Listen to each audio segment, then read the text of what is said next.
Oke, selamat pagi semuanya. Anak-anak ibu yang ibu cintai tentunya masih dalam keadaan sehat ya nak di pagi hari ini. Nah, di minggu pertama ini, di hari Senin, kita masuk materi kita yang kedua, materi pembelajaran sejarah tentunya ya nak ya. Kita masuk materi yang kedua bagian B, yaitu konflik menuju konsensus. Nah, konflik menuju konsensus ini adalah lanjutan dari materi kita sebelumnya. Nah, di materi sebelumnya, kamu sudah tahu kan beberapa masalah yang terjadi dari tahun 1948 sampai dengan 1965. Ya kan, sampai bisa terbentuk Indonesia merdeka. Nah, anakku, masalah-masalah itu sudah kamu tahu berbagai macam jenisnya yang mengakibatkan disintegrasi bangsa. Disintegrasi itu kamu harus pahami. Disintegrasi itu adalah perpecahan. Nah, bangsa yang besar itu bisa terbentuk karena adanya persatuan dan kesatuan sesuai dengan sila Pancasila kita yang ketiga. Nah, begitu juga dengan materi kita ini. Nah, setelah kalian tahu beberapa masalah yang bisa mengancam disintegrasi bangsa, kita masuk ke dalam materi konflik menuju konsensus. Nah, konflik tahu kan masalah. Konsensus adalah kesepakatan bersama untuk mewujudkan suatu hasil atau kesepakatan bersama. Nah, ini kita bahas di buku paket kalian halaman 30 ya nak ya, di halaman 30. Nah, di halaman 30 ini nanti kalian ibu berikan beberapa tugas. Nah, dari hal ini kalian baca dulu konflik-konflik apa saja yang bisa atau bisa mengarahkan kita menuju konsensus atau kesepakatan untuk menuju menjadi bangsa Indonesia atau bangsa yang besar yang terbentuk seperti sekarang ini. Nah, di sini nanti dipaparkan beberapa masalah-masalah, kemudian adanya muncul lahirnya tokoh-tokoh nasional atau pahlawan-pahlawan nasional. Di sini akan dijelaskan nanti nakku beberapa masalahnya. Nah, yang menjadi tugas kalian adalah kalian harus paham seberapa pentingnya integrasi bangsa itu bagi bangsa dan negara kita ini. Kalau pada zaman dahulu 1948 ada beberapa masalah yang bisa mengancam persatuan dan kesatuan bangsa sebelum Indonesia terbentuk. Nah, konteksnya sekarang Indonesia sudah terbentuk. Apakah masih ada kemungkinan untuk memunculkan disintegrasi bangsa atau perpecahan bangsa yang terjadi di negara kita ini?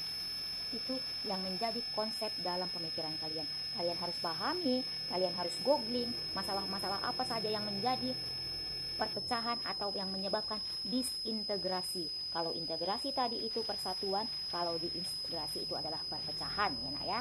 Nah, masalah-masalahnya itu nanti dipaparkan di dalam buku kita dari halaman 30 sampai di halaman 46. Nah, ingat tugasnya ada 3. Tugasnya yang pertama di halaman 30, kamu ibu suruh memberikan pendapat menurut kamu seberapa penting, apa hikmah yang kita ambil dari masalah di tahun 1948 sampai 1965. Kemudian di sini kamu juga nanti dipaparkan tentang kesadaran arti integrasi di dalam hidup kita ini ya kan. Nah, ada juga di situ tugas kalian yaitu di halaman 45. Di halaman 45.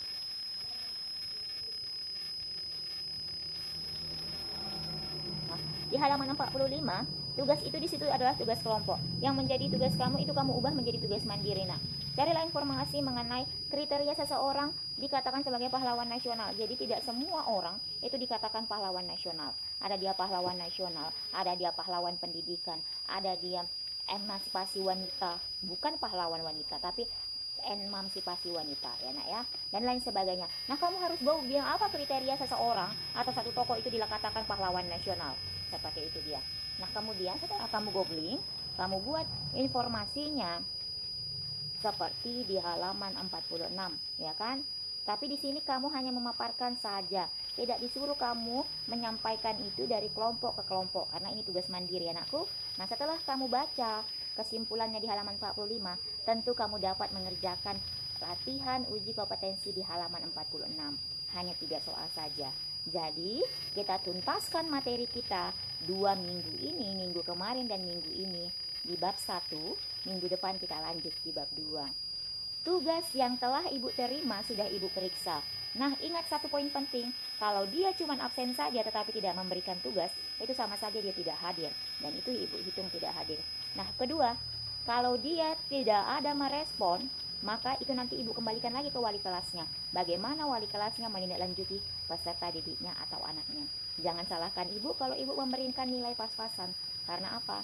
Ibu tetap memberikan materi, ibu tetap mengajari kalian, tetapi kalian tidak ada feedback dengan ibu, ya ibu akan memberikan penilaian tersendiri.